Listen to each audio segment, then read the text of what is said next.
Selamat pagi Bapak Ibu. Boker Tov. Kita akan membaca firman Tuhan dari Injil Markus pasal 12 ayat 35 sampai 37. Demikian firman Tuhan. Pada suatu kali ketika Yesus mengajar di bait Allah, ia berkata, bagaimana ahli-ahli Taurat dapat mengatakan bahwa Mesias adalah anak Daud. Daud sendiri oleh pimpinan Roh Kudus berkata, Tuhan telah berfirman kepada Tuanku, duduklah di sebelah kananku, sampai musuh-musuhmu kutaruh di bawah kakimu. Daud sendiri menyebut dia tuannya, bagaimana mungkin ia anaknya pula. Banyak orang yang besar jumlahnya mendengar dia dengan penuh minat. Saudara-saudara yang terkasih, salah satu misteri iman Kristiani adalah inkarnasi, yaitu firman yang menjadi daging, firman yang menjadi manusia. Al-kalimatullah sara jasadan, firman Allah itu telah menjadi manusia. Itulah inkarnasi. Nah, karena kita percaya inkarnasi itu adalah apa yang dikatakan dalam Alkitab sendiri. Bahasa populernya orang mengatakan Kristus itu 100% Allah, 100% manusia. Namun Tuhan itu lebih daripada prosentase. Lebih tepatnya kalau dikatakan sepenuhnya Allah, sepenuhnya manusia. Lah yang sepenuhnya Allah itu, saudara-saudara, Yesus yang praeksisten sebelum kedatangannya sebagai manusia, yaitu sebagai apa? Sebagai kalimatullah, sebagai firman Allah, sebagai logos. Maka di dalam kitab suci dikatakan enarki inhu logos. Pada mulanya logos itu. Geo logos in prostonteon, dan logos itu bersama-sama dengan Allah. Keteos in logos, dan teoslah logos itu. Jadi firman itu adalah Allah. Mengapa? Lah ini yang seringkali dalam komunikasi kita dengan orang awam secara khusus lintas agama itu sering Kristen itu menjadi bahan ejekan. Ya, dia mengatakan firman itu bersama-sama dengan Allah. Firman itu adalah Allah. Ini tidak masuk akal katanya. Ini bukan nggak masuk akal, tidak masuk di akal mereka. Tidak masuk di akal mereka itu karena bukan tidak masuk akal, tapi tidak bisa kamu terima karena kamu tidak bisa memahaminya. Nah, firman itu bersama-sama dengan Allah. Kenapa firman itu harus Allah? Karena kalau firman itu bukan Allah, ada waktu di mana Allah ada tanpa firman-Nya, dan itu tidak mungkin. Allah itu selalu ada bersama firman dan rohnya. Roh Allah itu adalah sumber hidup dalam diri Allah, dan firman Allah itu melaluinya Allah menciptakan segala sesuatu dari tidak ada menjadi ada. Makanya setelah penegasan pada mulanya Allah menciptakan langit dan bumi, dalam kitab Taurat itu bumi belum berbentuk, lalu kegelapan menutupi samudra raya, dan ruah Elohim, roh Allah, merah kefet alfeni hamayim, melayang-layang di atas permukaan air, memberi hidup, menyalurkan hidup kepada ciptaan perdana itu, menyalurkan kehidupan dari sumber hidup ilahi yaitu Roh Kudus. Lalu berfirmanlah Allah, yehi or wa yehi or, jadilah terang, maka terang itu jadi. Maka sejak kekal Allah selalu bersama firman-Nya, bersama rohnya. Lah, yang bersama Allah dalam kekekalan firman dan roh itu bukan merujuk pada kemanusiaan Yesus yang fisik. Kemanusiaan Yesus yang fisik itu baru dilahirkan oleh Bunda Maria. Namun sebelumnya sudah ada di mana? Di dalam diri Allah yang kekal. Maka ketika dalam ayat 14 dikatakan, dan firman itu telah menjadi manusia. Firman itu telah menjadi manusia, Alkitab tidak pernah mengatakan firman itu menjadi setengah manusia. Benar-benar manusia, sepenuhnya manusia. Kemanusiaan itulah yang bisa dilihat, bisa diraba, kata Rasul Yohanes, karena dia menjadi manusia maka bisa digambar. Itulah sebabnya ikon atau tradisi suci gereja itu mengkonfirmasikan firman yang menjadi daging, makanya bisa digambar. Jadi ikonografi itu bukan merupakan penyembahan terhadap gambar, tapi bukti inkarnasi bahwa firman menjadi manusia yang kata Rasul Yohanes yang sudah dilihat dan diraba dengan fisik kita. Firman itu telah menjadi manusia dan tinggal di antara kita. Dan kita telah melihatnya. Kita telah melihat kemuliaannya, yaitu kemuliaan yang diberikan kepadanya sebagai anak tunggal Bapa, penuh kasih karunia dan kebenaran. Nah, saudara-saudara, sejak kapan gereja memahami atau dituntun untuk memahami misteri tentang inkarnasi Kristus itu? Sejak awal sejarah. Sejak awal sejarah kekristenan sudah ada. Bukan baru pada konsili Nisea, konsili Konstantinopel, konsili Efesus, konsili Kalsedon, tidak. Tapi sebelum itu sudah ada.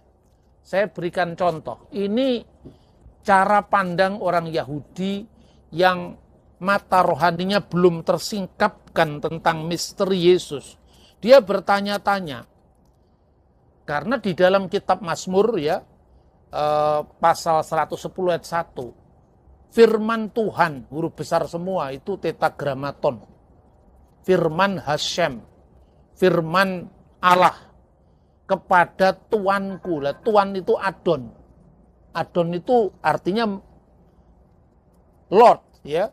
Adonai, Adoni, my Lord. Jadi firman Tuhan kepada my Lord, firman Allah kepada Tuanku, kepada my Lord, kepada Adonai, kepada Kurios. Artinya apa? Mesias yang akan datang itu gelarnya adalah Tuhan, dan itu bukan dari ciptaan gereja perdana. Midrash Tehillim yang dianggap sebagai sebuah penafsiran Yahudi tentang kitab Mazmur, Midrash dari kitab Mazmur, itu menyebut bahwa Adon atau Kurios itu adalah gelar dari Mesias yang akan datang. Malka Mesiha, Raja Mesias yang akan datang. Tetapi di satu pihak, orang-orang Yahudi saat itu, saat zamannya Yesus itu bingung. Bagaimana Mesias itu disebut tuannya sekaligus anaknya pula. Sebab Mesias itu kan disebut anak Daud. Maka dikatakan di awal perjanjian baru, inilah silsilah Yesus Kristus, anak Daud, anak Abraham. Sefer Toledot Yesua Hamasyah ben David, putra David, ben Abraham, putra Abraham. Bagaimana mungkin kalau Daud menyebut sang Mesias itu adalah tuannya, tapi di pihak lain pada saat yang sama disebut juga anaknya, anak Daud. Nah, inilah misteri tentang kodrat ganda Yesus atau dua kodrat Yesus dalam konsili Kalsedon. Yesus sebagai firman Allah itu sepenuhnya Allah. Itulah dimensi ilahinya. Tapi dalam wujud nuzulnya sebagai manusia, dia sepenuhnya manusia.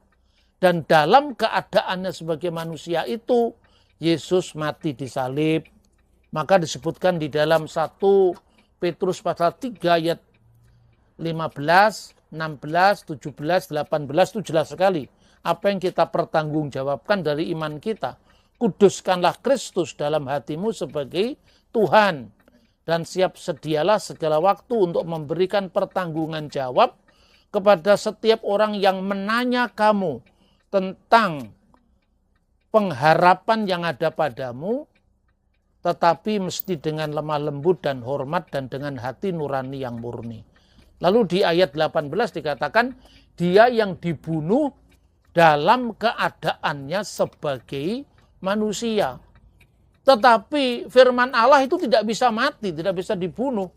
Makanya kalau gereja-gereja kuno ya, itu berteologi dalam liturgi. Karena liturgi itu merupakan pengabadian dari iman para rasul secara tanpa putus sampai gereja modern.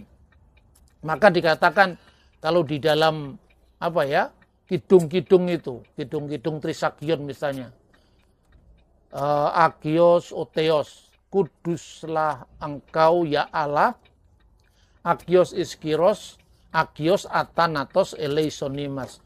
Kuduslah engkau ya Allah, kuduslah engkau yang maha kuasa, kuduslah yang tak berkematian. Kasihanilah kami. Karena Tuhan itu tidak bisa mati, Allah itu tidak bisa mati. Bahkan Allah itu tidak bisa dilihat dalam wujud kekalnya. Maka Bapa tidak bisa digambar. Ya kan? Allah itu tidak seorang pun bisa melihat. Tapi kenapa Yesus Kristus bisa digambar? Karena firman telah menjadi manusia. Tetapi anak tunggal yang di pangkuan Bapa, dialah yang menyatakannya. Nah saudara-saudara, makanya bagaimana mungkin Yesus itu, Mesias itu disebut sebagai Tuhan atau Tuan atau Adonai oleh Daud, tapi di pihak lain dia disebut anak Daud. Inilah sebetulnya confuse-nya orang-orang Yahudi di zaman Yesus tentang status sebagai putra Daud ya. Daud sendiri menyebut Mesias itu sebagai my Lord. Lalu bagaimana disebut Mesias itu adalah putra Daud? Bagaimana dia disebut tuannya sekaligus anaknya pula?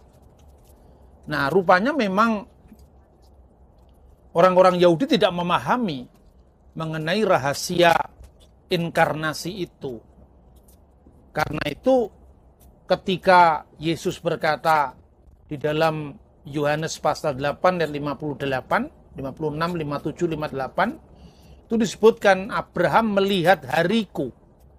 Apa yang disebut melihat hariku itu adalah hari Sang Mesias. Hari Sang Mesias itu adalah hari penggenapan di mana janji Tuhan kepada Abraham, olehmu semua kaum di muka bumi akan mendapatkan berkat. Kejadian pasal 12 ayat 3. Dan itu digenapi ketika Yesus mengatakan Abraham melihat hariku. Dan dia bersuka cita karena dia melihatnya. Jadi Abraham digambarkan dari Firdaus menyaksikan bahwa saat-saat yang selama ribuan tahun dijanjikan itu sudah digenapi dengan keturunannya yang olehnya semua kaum di muka bumi akan mendapatkan berkat. Maka sejak awal pula kita bisa memahami bahwa ada praeksistensi Sang Mesias. Itulah yang ditekankan dalam iman Kristen, sehingga dikatakan yang dilahirkan dari Bapa sebelum segala abad. Tapi pada saat yang sama dia juga dilahirkan oleh Bunda Maria. Maka dalam konsili Efesus itu dikatakan bahwa kalimatullah, firman Allah itu wulida minal ab, dilahirkan dari Bapa, ilahan bigoiri jasad, secara ilahi tanpa jasad. Itulah keilahian Yesus sebagai kalimatullah, sebagai firman Allah. Tapi pada saat yang sama, wulida min jasad dan biduni ab, lahir dari seorang ibu secara jasad tanpa bapak, artinya itulah virginitas Bunda Maria. Yang pertama itu disebut sebagai divine birth of Jesus Christ, kelahiran ilahi Yesus, sang firman dari wujud Allah. Dan yang kedua itu kelahiran secara insani dari seorang perawan, the virgin birth of Jesus Christ. Kelahiran yang kedua di dunia ini membuktikan karena tanpa ayah itu, maka Yesus dikandung dari Roh Kudus. Misteri iman ini clear sekali di konsili-konsili gereja yang sudah diselenggarakan sampai 400 tahun pertama sejarah iman Kristen. Dan itu bukan sejak pada konsili Nikea yang disalahgunakan oleh orang-orang yang tidak ngerti Yesus baru jadi Tuhan tahun 325. Tidak seperti itu. Bahwa tidak banyak orang yang paham, termasuk orang-orang Yahudi yang belum tercerahkan pada saat Yesus. Maka Yesus mengatakan, amin, amin, sesungguhnya aku berkata kepadamu, amar analechon dalam bahasa Aramaik. Sebelum Abraham jadi, aku sudah ada. Aku sudah ada sebagai apa? Sebagai in the beginning was the word. Pada mulanya adalah firman, bukan dalam keadaannya sebagai manusia. Nah, ini penting sekali untuk kita memahami itu. Sejak gereja mula-mula, pergumulan ini sudah diformulasikan. Misalnya, Santo Ignatius dari Antioquia, ya, Alkides Ignatius al-Antaki, dia mengatakan dalam salah satu suratnya, ketika meneguhkan gerejanya menjelang dia wafat syahid di Roma tahun 107. Dia menyebut Yesus itu tabib kita yang ajaib, yang di satu pihak dikatakannya ek Marias ki ek Theos, yang keluar atau lahir dari Maria sekaligus lahir dari Allah. Yang lahir dari Maria itu kemanusiaannya. Makanya dalam Salam Maria itu kan dikatakan, terpujilah engkau di antara semua wanita dan terpujilah buah rahimmu. Lukas pasal 1 ayat 46. Buah rahimmu itu buah rahim Maria. Jadi secara manusia Yesus itu adalah putranya Bunda Maria. Jelas sekali. Tetapi secara ilahi sebagai firman, Yesus adalah anak Allah. Yang pertama, kemanusiaannya bisa dipahami. Yang kedua, keilahiannya tak terselami. Itu clear sejak tahun di bawah tahun 100 itu.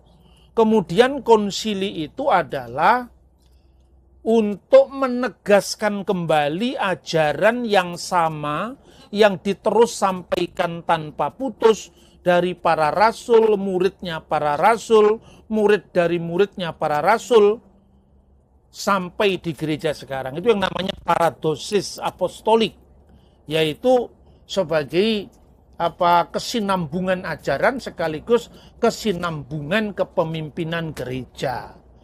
Nah, karena itu ini basicnya iman Kristen, saudara-saudara. Ketika orang Yahudi mendengar Yesus, Abraham lihat hariku, dia tidak paham. Tapi Yesus menegaskan praeksistensinya. Sebelum Abraham jadi, sebelum segala sesuatu ini ada, aku sudah ada sebagai sang firman. Ya, kalau di dalam Alkitab sangat jelas, kemudian konsili itu memformulasikan sebagai standar iman, kanun al-iman, untuk gereja di sepanjang segala abad. Maka kita mengucapkan kanun al-iman itu bersama-sama dengan gereja di segala masa, ya. Kita bersama-sama mengatakan nu'min bi ilahin wahid, aku percaya kepada Allah yang esa, dan seterusnya itu. Nah, itu saudara-saudara, karena itu sering ya, kalau pemahaman dasar iman kita ini tidak clear, gereja itu sering diombang-ambingkan oleh berbagai macam orang-orang latah dan usil yang suka mencampuri urusan agama lain. Misalnya, baru-baru ini saya mendengar sesuatu yang lucu ya, di Indonesia ini. Siapa yang mencabut nyawa Yesus? Nah itu, siapa yang mencabut nyawa Yesus?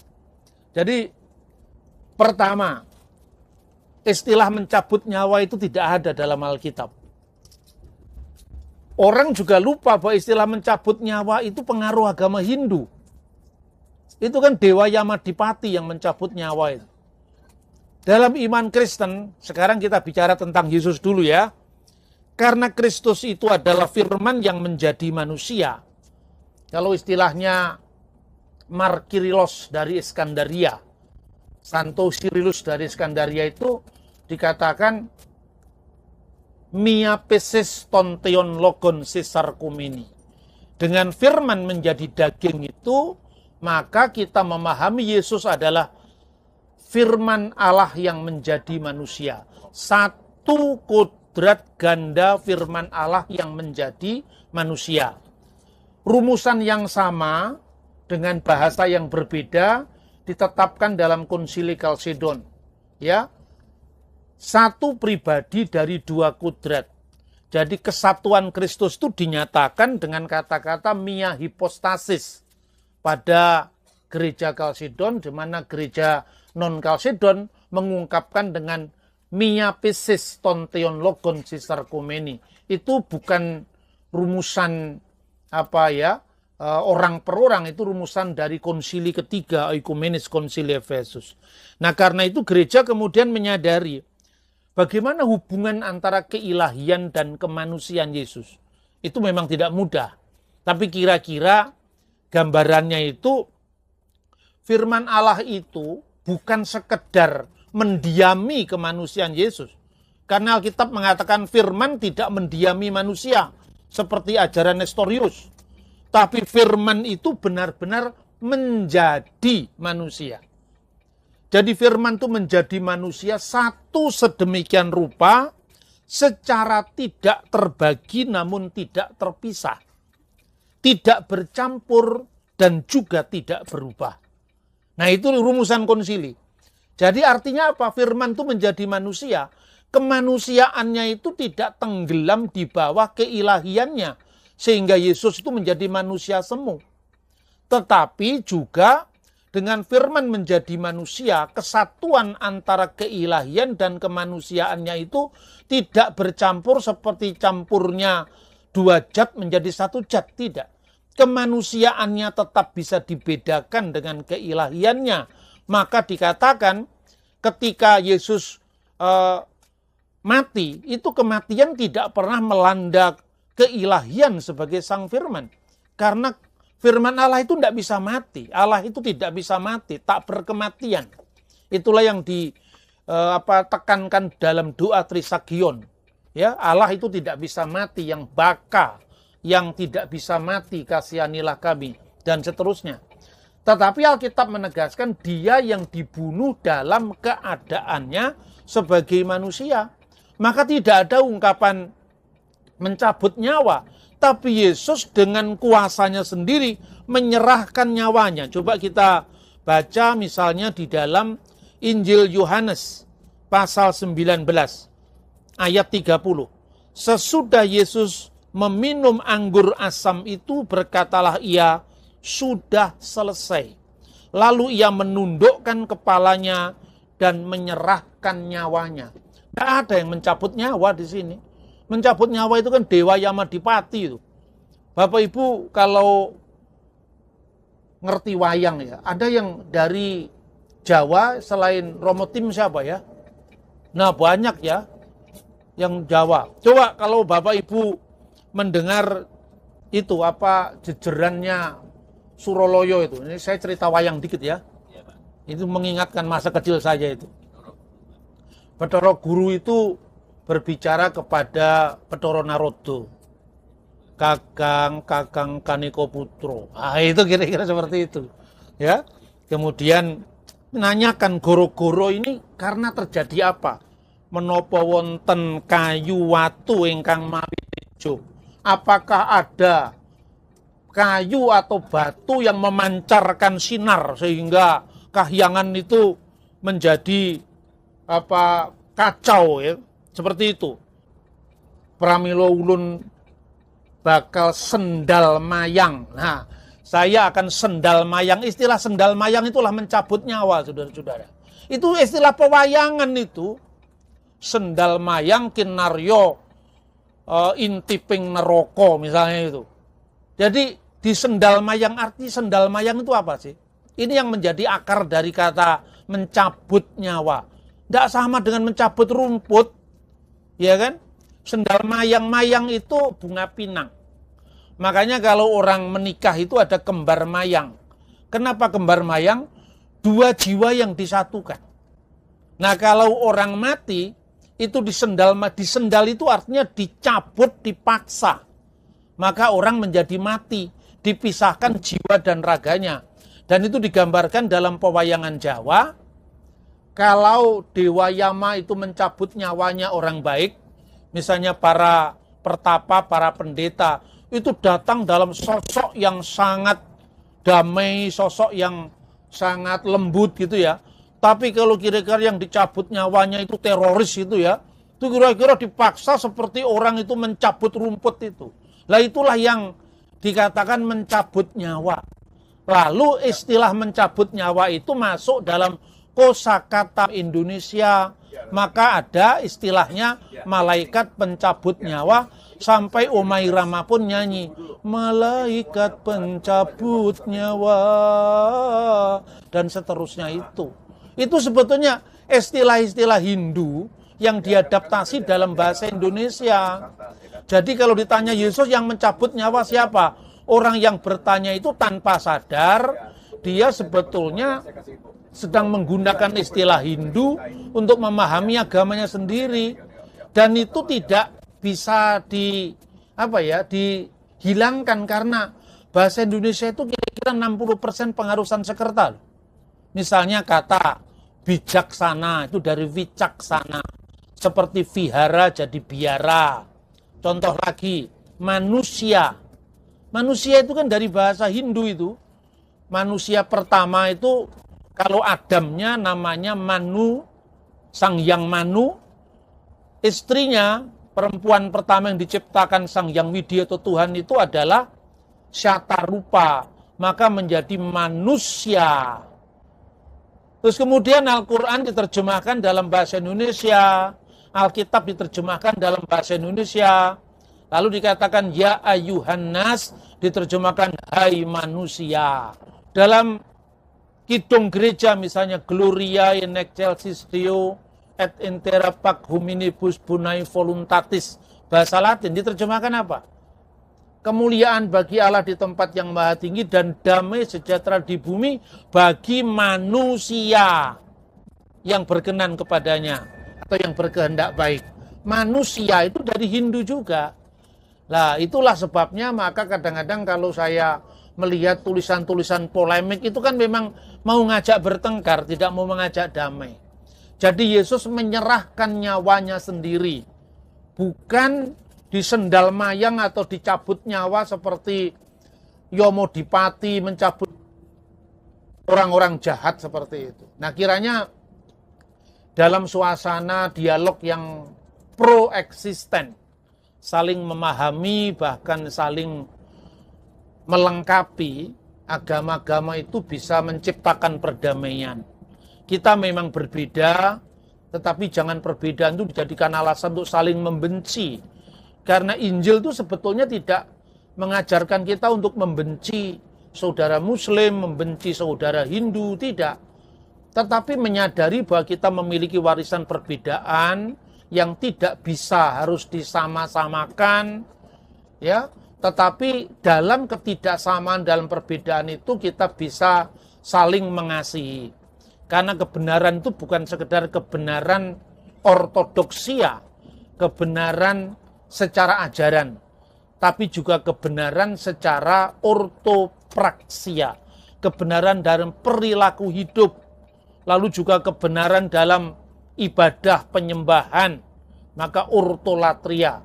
Kalau hidup keagamaanmu tidak lebih benar dari ahli-ahli Taurat dan orang Farisi, kamu tidak bisa memasuki kerajaan surga.